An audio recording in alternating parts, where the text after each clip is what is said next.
నా పేరు బోడా నాగేశ్వరరావు. జాతీయ విజ్ఞాన దినోత్సవం 2021 సందర్భంగా సైన్స్ విజ్ఞాన రంగాల్లో మనం సాధిస్తున్న ప్రగతి, కంప్యూటర్, ఆర్టిఫిషియల్ ఇంజనీరింగ్ రంగాల్లో ఆవిష్కరణలకు సంబంధించిన కొన్ని అంశాల గురించి మీ ముందు ఉంచుతున్నా. 1928 ఫిబ్రవరి 28 నాడు సర్ సివి రామన్ కనుగొన్న రామన్ ఎఫెక్ట్ జ్ఞాపకార్థం ప్రతి సంవత్సరం ఫిబ్రవరి 28న జాతీయ విజ్ఞాన దినోత్సవాన్ని జరుపుకుంటారు. జాతీయ విజ్ఞాన దినోత్సవం యొక్క లక్ష్యం ఏంటంటే సైన్స్ యొక్క ప్రాముఖ్యతను, శాస్త్రీయ విధానం గురించి బహిరంగంగా తెలియపరచడం, సైన్స్లో నూతన ఆవిష్కరణలకు ప్రోత్సహించటం, నూతన ఆవిష్కరణలను గుర్తించి వారికి ప్రోత్సహించటం ఈ దినోత్సవం యొక్క ముఖ్య ఉద్దేశం. 1987లో ఫిబ్రవరి 28న మొదటి విజ్ఞాన దినోత్సవాన్ని జరుపుకున్నారు. మన దేశాన్ని ప్రగతిశీల మార్గంలో నడిపించడానికి సైన్స్ సంబంధిత కార్యక్రమాలు ఎంతోగానో దోహదపడతాయి. ముఖ్యంగా విద్యార్థి స్థాయి నుండి సైన్స్ పట్ల స్పృహ కలిగి ఉంచటము, సైన్స్ పట్ల అవగాహన కలిగి ఉంచటం వల్ల పాఠశాలలో, కళాశాలలో, విశ్వవిద్యాలయాల్లో సైన్స్ కార్యక్రమాలు నిర్వహించటం వల్ల పర్యావరణతో పాటు ప్రదర్శనలను ఏర్పాటు చేయటం ద్వారా విద్యార్థులకు సైన్స్ విజ్ఞానాన్ని అందించటమే కాకుండా కొత్త ఆవిష్కరణలను ప్రోత్సహించటం మరియు వృత్తిగా ఎంచుకోవటానికి ఉపయోగపడతాయి. ప్రపంచ దేశాల్లో సైన్స్ను అభివృద్ధి వైపు తీసుకుపోతున్నారు. Computers, artificial intelligence, robotic technology రంగాల్లో కృత్రిమ మేధ సహాయంతో కొత్త రకం కంప్యూటర్లతో పాటు భాషలు మరియు స్మార్ట్ అప్లికేషన్స్ ప్రోగ్రామింగ్ను కూడా తీసుకొస్తున్నారు. మనుషుల్లా మాట్లాడటంతో పాటు హావభావాలను అర్థం చేసుకోవటమే కాకుండా ఆదేశాలకు అనుగుణంగా స్పందించటం వంటి లక్షణాలతో కూడిన కృత్రిమ మేధ ఆర్టిఫిషియల్ ఇంటెలిజెన్స్ను ఏర్పాటు చేయటం ద్వారా సమాచార సాంకేతిక రంగాలలో విప్లవాత్మకమైన మార్పులు తీసుకొస్తున్నారు. కృత్రిమ మేధ సహాయంతో డిజిటల్ టెక్నాలజీ రంగంలో పలు ఆవిష్కరణలకు పునాదులు పడ్డాయి. Data analytics, data mining, data సెంటర్ల నిర్వహణ విభాగాల్లో మరిన్ని ఉపాధి అవకాశాలు రానున్నాయి. నిరుద్యోగ సమస్యలను నిర్మూలించటంలో సైన్స్ అండ్ టెక్నాలజీ అనేది ఎంతోగానో దోహదపడుతుంది. ఒక సంస్థకు సంబంధించిన సమాచారాన్ని ఒకచోట మాత్రమే కాకుండా 2 లేదా 3 ప్రదేశాల్లో డేటా నిల్వ చేయటం తప్పనిసరి. ఎందుకంటే ఎప్పుడైనా ప్రకృతి వైపరీత్యాలకు సంబంధించిన మరి ఇతర సాంకేతిక ఇబ్బందులు తలెత్తినా కూడా భవిష్యత్తులో వచ్చే ఎలాంటి సమస్యలకు రాకుండా ఆ డేటా అనేది నిల్వ చేయటం, సమాచారాన్ని కోల్పోయే పరిస్థితి రావచ్చు. ఇలాంటి సందర్భంలో బ్యాకప్ డేటా నిర్వహణ కోసం సమాచారాన్ని నిల్వ చేయటానికి మన హైదరాబాద్ వంటి నగరాలు అనుకూల ప్రదేశమని పలు పరిశోధనలలో తెలిపారు. అంతేకాకుండా ముఖ్యంగా వరదలు, తర్వాత ప్రకృతి వైపరీత్యాలు, తుఫాన్లు వచ్చినప్పుడు ఈ సమాచార వ్యవస్థ, ఇన్ఫర్మేషన్ టెక్నాలజీ వ్యవస్థలో వచ్చిన యొక్క ప్రకృతి వైపరీత్యాల వల్ల మన సమాచారం గోప్యంగా ఉంచాలంటే ఈ యొక్క బ్యాకప్ డేటా విధానాన్ని అవలంబించటంతో పాటు డేటా నిర్వహణ, డేటా సెంటర్లలో నిల్వ చేయటం వల్ల మన సమాచారాన్ని భద్రంగా ఉంచుకోగలుగుతాం. అలాంటి ప్రదేశాల్లో మన దేశంలోని హైదరాబాద్ వంటి నగరాలు ఎన్నుకోవటం మనకు ఎంతో మంచిది, మనకు ఎంతో మేలును చేకూరుస్తుంది. అగ్రికల్చర్ రంగంలో కృత్రిమ మేధ ద్వారా పలు డిజిటల్ అగ్రో యాప్ ద్వారా వ్యవసాయం, పంటకు వచ్చే తెగుళ్ళు, నీరు వంటి అంశాలను AI టెక్నాలజీ ద్వారా సులభంగా తెలుసుకోగలం. బ్లాక్ చైన్ టెక్నాలజీ ఎంతోగానో ఉపయోగపడుతుంది. ప్రభుత్వ కార్యకలాపాల్లో అవకతవకలు జరగకుండా బ్లాక్ చైన్ టెక్నాలజీ భద్రంగా ఉంచుతుంది. బ్యాంకు లావాదేవీలు భద్రంగా ఉండాలంటే బ్లాక్ చైన్ టెక్నాలజీ ఎంతోగా సహకరిస్తుంది. ధరణి వంటి భూ రికార్డులు సైతం బ్లాక్ చైన్ టెక్నాలజీతో ఎంతో భద్రంగా ఉండగలుగుతాయి. ఎవరు దొంగిలించలేని విధంగానూ ఈ బ్లాక్ చైన్ టెక్నాలజీ అనేది వివిధ రూపాల్లో నిల్వ చేయబడుతుంది. బ్యాంకుల్లో సులభంగా రుణాలు పొందడంతో పాటు బ్లాక్ చైన్ టెక్నాలజీ ద్వారా మరెన్నో సేవలను మనం తీసుకోగలుగుతాం. Future of the job reports 2020 నివేదిక ప్రకారం మన దేశంలో ఏఐ డేటా అనలిస్టులు, ఇంటర్నెట్ ఆఫ్ థింగ్స్ ప్రాజెక్ట్ మేనేజర్లు, సాఫ్ట్వేర్ అప్లికేషన్స్ డెవలపర్లు, బిజినెస్ డెవలప్మెంట్ నిపుణులకు కొత్తగా మరిన్ని ఉపాధి అవకాశాలు రానున్నాయి. ఉపాధిని కల్పించటంలోనూ సైన్స్ అండ్ టెక్నాలజీ రంగం ఎంతోగా సహకరిస్తుంది.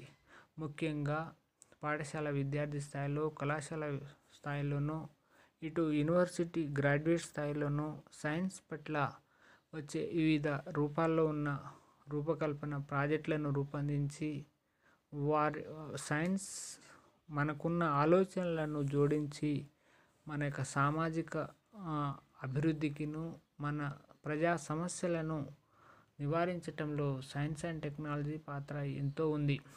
ముఖ్యంగా మన సంబంధించిన సహజ వనరులను ఉపయోగించి సైన్స్ అండ్ టెక్నాలజీ ఆధారంగా వాటిని బిజినెస్ రూపంలోనూ మనం ఏ రకంగా మార్చుకోవచ్చు, అలాంటి అంశాలు కూడా ఈ సైన్స్ అండ్ టెక్నాలజీ ద్వారానే సాధ్యమవుతాయి.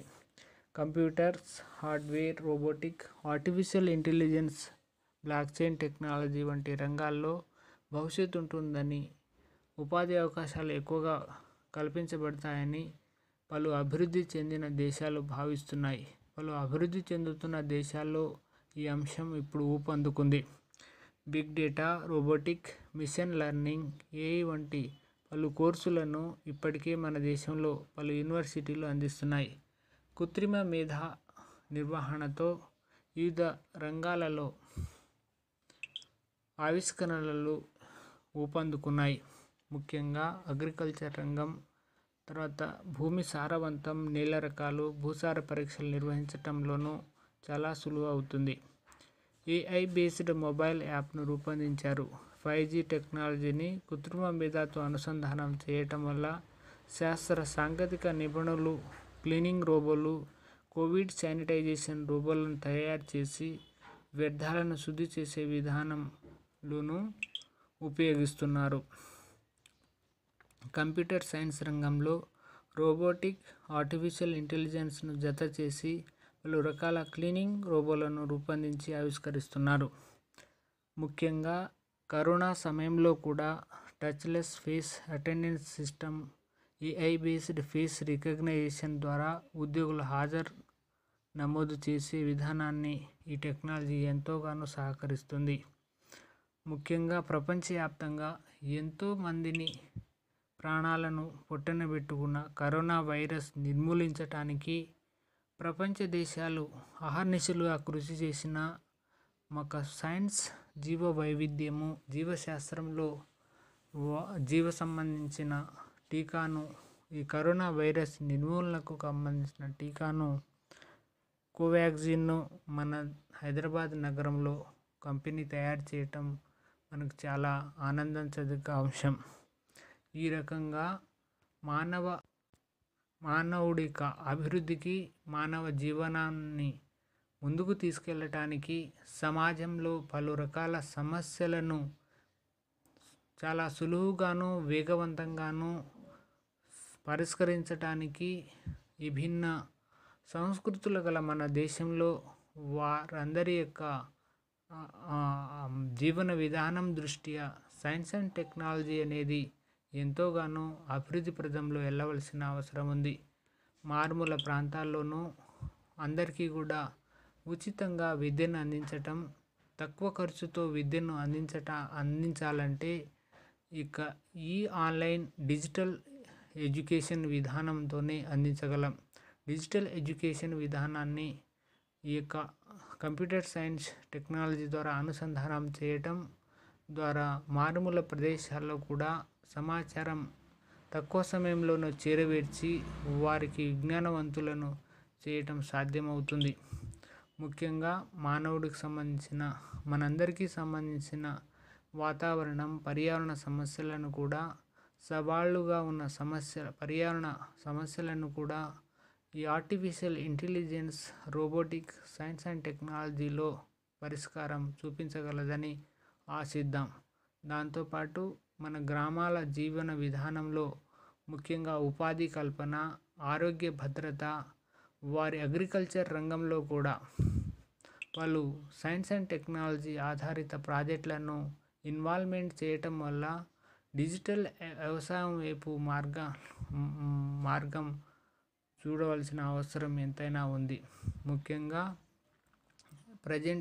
ప్రస్తుతం ప్రపంచ దేశాల్లో కూడా వివిధ దేశాలలో మన దేశం వాటికి పోటీ పడాలన్నా కూడా సైన్స్ అండ్ టెక్నాలజీ రంగంలో వస్తున్న ఈ యొక్క పరిశోధనలను, ఆవిష్కరణలను మానవుడి మంచి కోసం ఉపయోగించి మన సమాజ అభివృద్ధి కోసం మాత్రమే ఉపయోగించవలసిన అవసరం ఉంది. ఎందుకంటే మానవ వినాశనానికి సైన్స్ ఉపయోగించకూడదు. ముఖ్యంగా విద్య, ఉద్యోగము, తర్వాత వైద్యం, ఈ 3 రంగాలలో కూడా ముఖ్యంగా ఈ యొక్క సైన్స్ అండ్ టెక్నాలజీ ఎంతోగానో గతంతో పోల్చుకుంటే ప్రస్తుతం ఎంతోగానో అభివృద్ధి దిశగా ఉంది. కాబట్టి మరిన్ని పేద ప్రజలకు, సామాన్య ప్రజలకు కూడా, ప్రజల కోసం అందరికీ సామాన్య ప్రజలకు సైన్స్ అనేది చేరువగా కావాలంటే సైన్స్లో వస్తున్న వివిధ రకాలైన కొత్త రకం ఆవిష్కరణలలో మనం దృష్టి సారించి ప్రజల దగ్గర చేర్చవలసిన అవసరం ఎంతైనా ఉంది.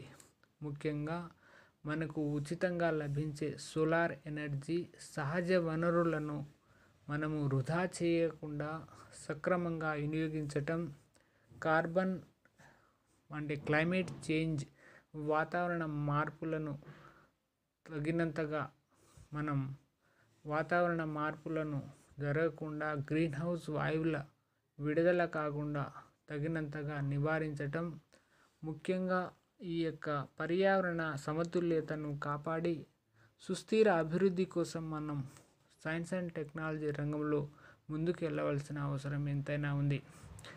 సుస్థిర అభివృద్ధి అంటే పర్యావరణానికి హాని జరగని అభివృద్ధి. అలాంటి అభివృద్ధిని మనం కావాలని ఆ పర్యావరణ పరిరక్షణతో పాటు ఆరోగ్య రంగాల్లో కూడా, ముఖ్యంగా ఆరోగ్యము మనం బాగుండాలంటే పర్యావరణం సంబంధించిన అవినాభావ సంబంధం ఉంది. కాబట్టి ఇలాంటి సందర్భంలో మనము పర్యావరణ సమతుల్యతను కాపాడుకుంటూ భూమి, నేల, నీరు, గాలి, సహజ వనరులను మనం పరిరక్షించుకొని ప్రకృతి పర్యావరణాన్ని పరిరక్షించుకోవాల్సిన అవసరం ఎంతైనా ఉంది. ఎందుకంటే సమస్త జీవులకు కావలసిన స్వచ్ఛమైన గాలి, నీరు, సహజ వనరులను పరిరక్షించుకుంటేనే మనం ముందుకు సాగగలం. సైన్స్ అండ్ టెక్నాలజీ, శాస్త్ర సాంకేతిక రంగాలలో వస్తున్న అభివృద్ధిని మనం గతంతో పోల్చుకున్నట్లయితే ఇప్పుడు కొంచెం మెరుగ్గా ఉన్నప్పటికీ కూడా అది పేద స్థాయి, మధ్యతరగతి స్థాయి వరకు అందరికీ దాని యొక్క ఫలితాలను, సైన్స్ అందించే ఫలితాలను మనం చేర్పించగలగాలి. సామాన్యులకు సైన్స్ ఫలితాలను అందించగలగాలి. అప్పుడే మన యొక్క దేశ సగటు అభివృద్ధి పదంలో ముందుకు వెళ్ళగలం. మన దేశం అంటే ఎక్కువగా గ్రామ స్థాయిలోనే, గ్రామాల్లోనే ఉంటుంది. కాబట్టి గ్రామాలని మనం యూనిట్గా తీసుకొని సైన్స్ అండ్ టెక్నాలజీ రంగాన్ని ముఖ్యంగా పాఠశాల స్థాయి రంగాల నుండి మనం దీన్ని తీసుకురావాల్సిన అవసరం ఎంతైనా ఉందని ఆశిద్దాం.